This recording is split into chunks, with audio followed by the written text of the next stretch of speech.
So I'm doing the third in the series on what is God saying to us this year. And when I first thought about that, I thought, heck, I've had such a crappy year in so many ways. What is God actually saying? And I don't know about you. Have you ever heard that expression, stop the world, I want to get off? That's probably been my life for the past couple of years, I think.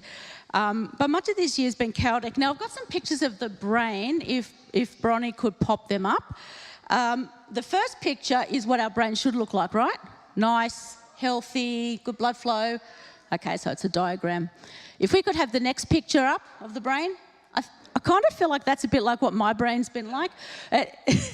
If you recognise that, I think it's the London Underground posted onto a brain.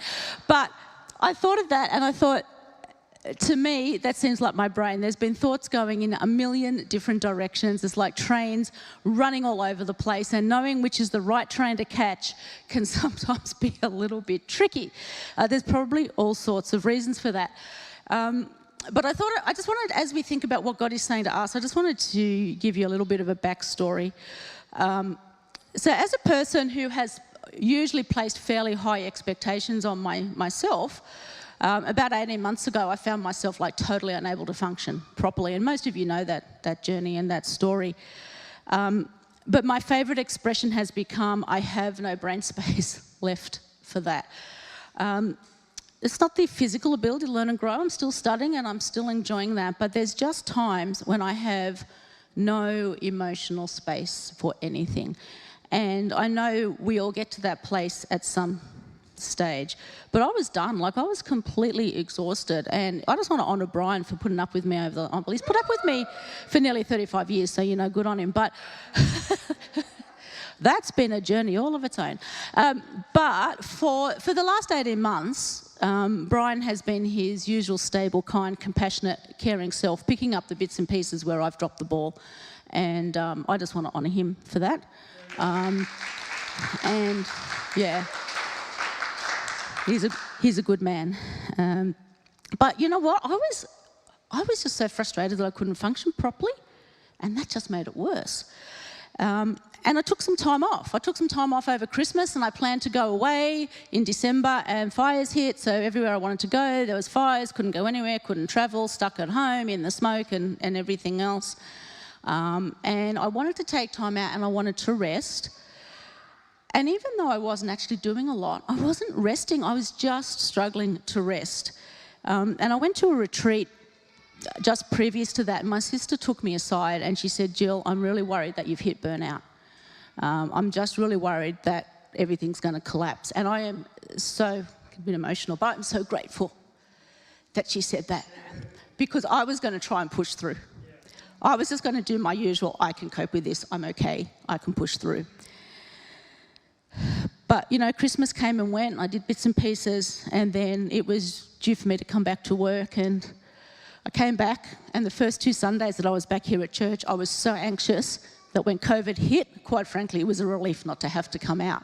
And I know that sounds awful for a pastor to say, because we're supposed to love what we do, but I wasn't loving what I was doing.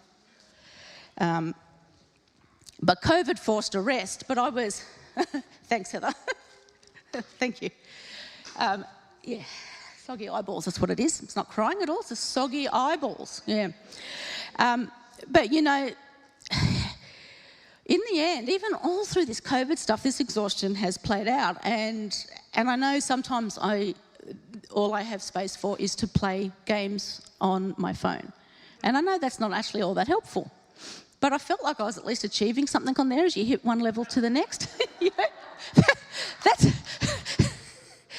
I know that sounds really sad and pathetic, but that's pretty much where it was at.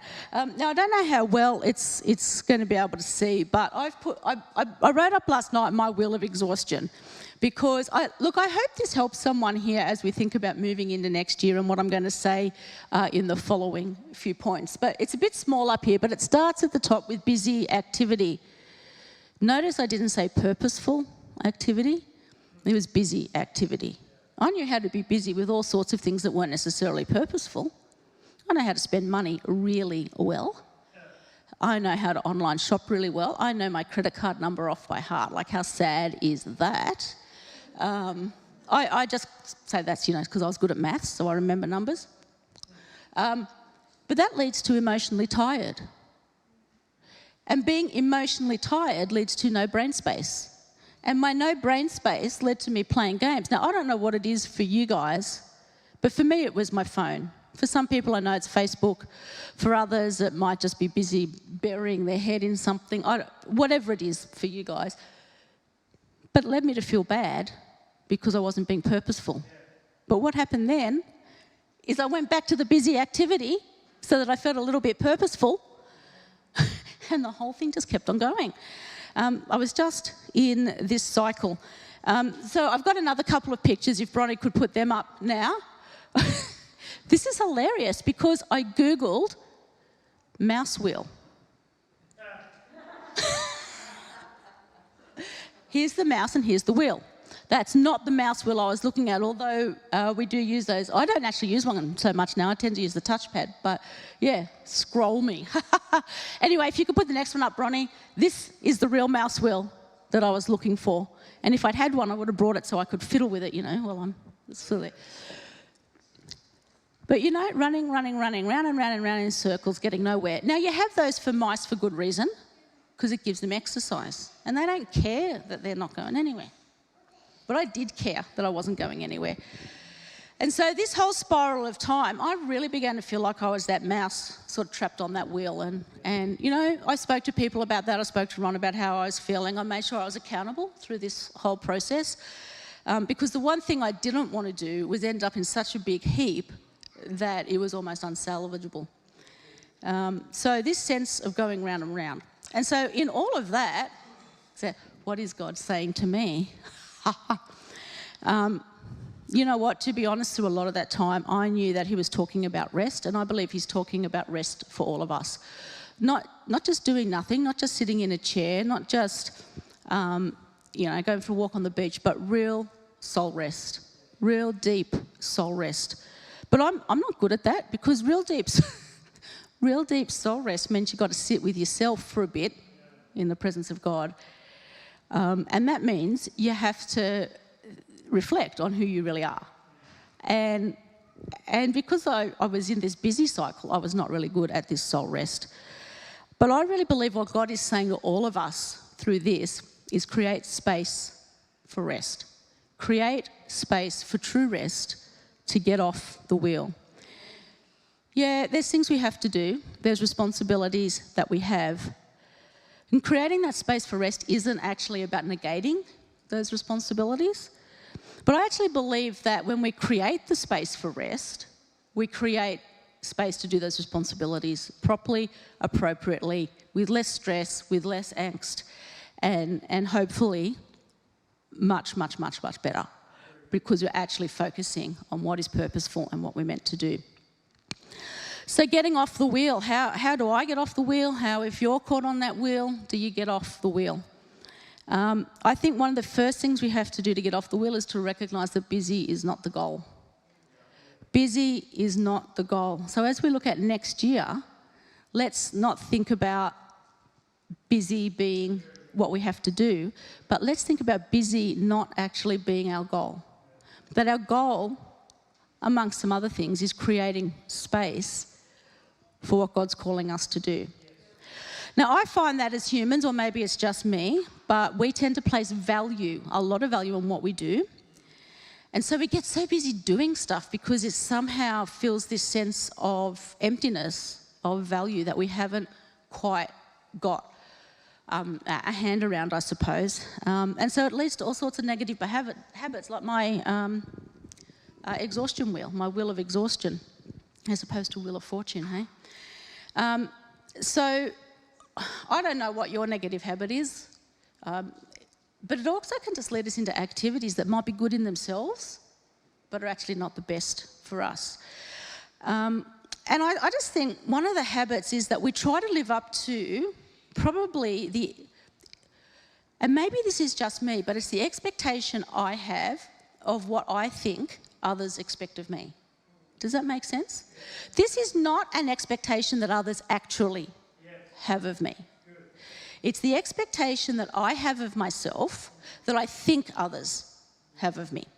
And that is a real trap, because we're placing an assumption in unreality.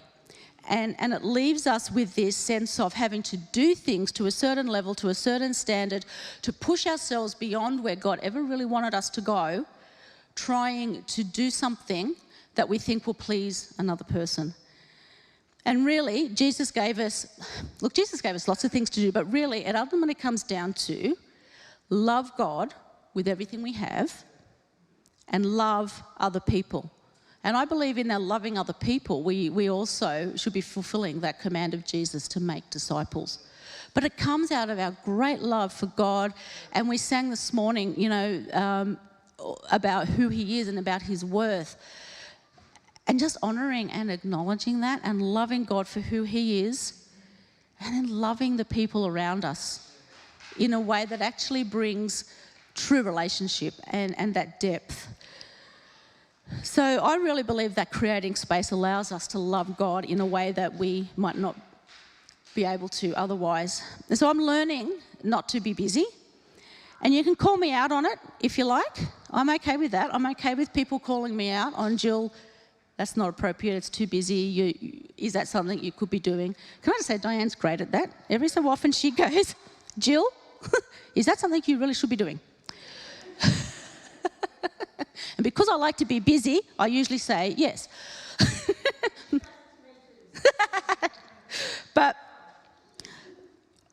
I'm learning not to be busy. You know, my counsellor asked me to spend 10 minutes just being. 10 minutes. I'm not saying I don't pray or spend time with God. What I'm saying is just sitting. Because she said, Jill, you're living in your sympathetic nervous system. I think I've got this the right way around. And I want you to come down into your parasympathetic nervous system. It's about reducing stress. It's about reducing tension. It's about reducing anxiety. And for someone like myself who's prone to anxiety and prone to the anxiety attack or the panic attack, learning to bring my system down is really important. And so I want to encourage us all with that little challenge to sit for 10 minutes without your phone, without any distractions. If you want to have a pen and paper, fine, but only write what you believe God is saying to you. I'm going to try that. I haven't done it yet. But it's something that I think can be really helpful. So what is God saying to us? Create space for him. Busy is not the goal. And then one of the things that I thought about creating space is actually when we get off the wheel, we kind of have to let go of the familiar, because being on the wheel is familiar, and getting off the wheel means you might actually have to chart some new territory. You might actually have to step out and leave behind some of the things that we are filling our life with so that we can actually create space for that rest. Maybe having just said all I said, maybe I'm not the right person to be speaking about this. I reckon I've slowed the wheel a bit, and I reckon I hop off every so often. But gee, that wheel's attractive, isn't it? And you hop back onto it. So I'm learning not just to slow that wheel, but to stop it completely. And look, I just want to say straight up front, I am not really great at that, because my whole life has been trained to be busy. That's how I grew up. It's kind of so ingrained in me that for me to get off and not be busy, I actually have to let go of a whole lot of things that I thought were right and I thought were good. And so a lot of the things that we do are not actually wrong. A lot of the things that we do are actually really good things. They're great things. They're just not the things that God is asking us to do. God might be asking someone else to do that thing, but maybe he's not asking us to do that thing. We're created for good things. It's probably good that I have a bit of scripture here this morning that might be helpful for those that have noticed that I haven't said anything so far. Ephesians 2:8-10 says, God saved you by his grace when you believed, and you can't take credit for this. It's a gift from God. It's not a reward for good things we have done. You hear that? The grace that God has for us is not a reward for what we do. It's not a reward for our busy. The grace is there regardless of that. The grace is there for us. so none of us can boast about it. And this is the point about getting off the wheel. We are God's masterpiece, and he has created us anew in Christ so we can do the good things he planned for us long ago. And if we're on that wheel of busy, we miss the things that he planned for us to do. We might accomplish stacks of really good things. If I look back on my life, I think there's some really good things that I did.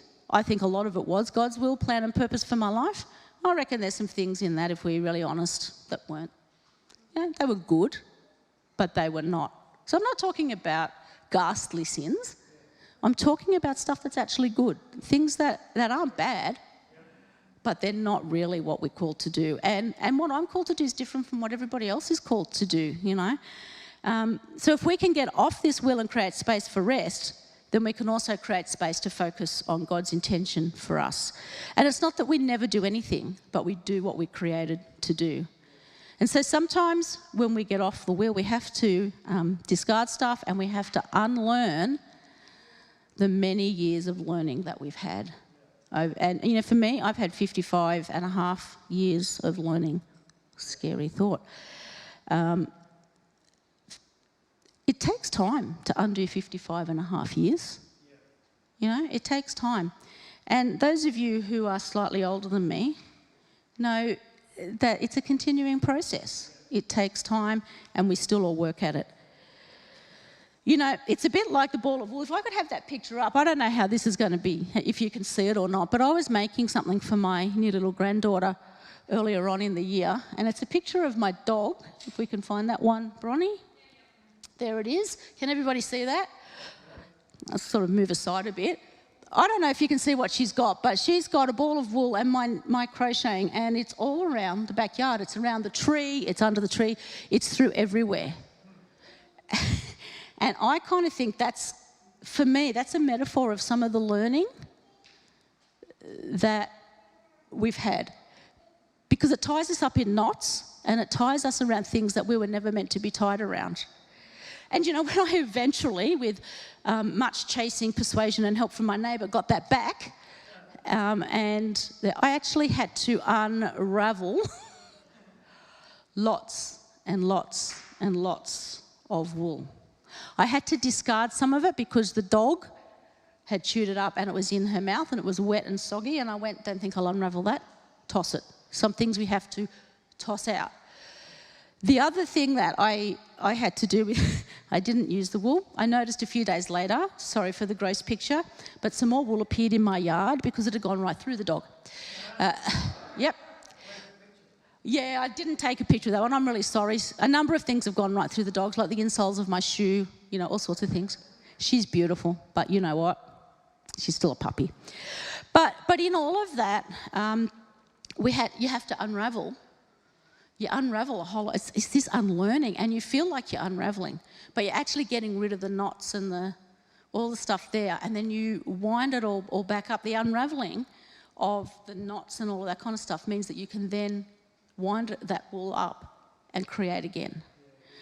And I think that's what is really important. God is saying that we can create space to create again, to be who he's called us to be and to do what he's called us to do.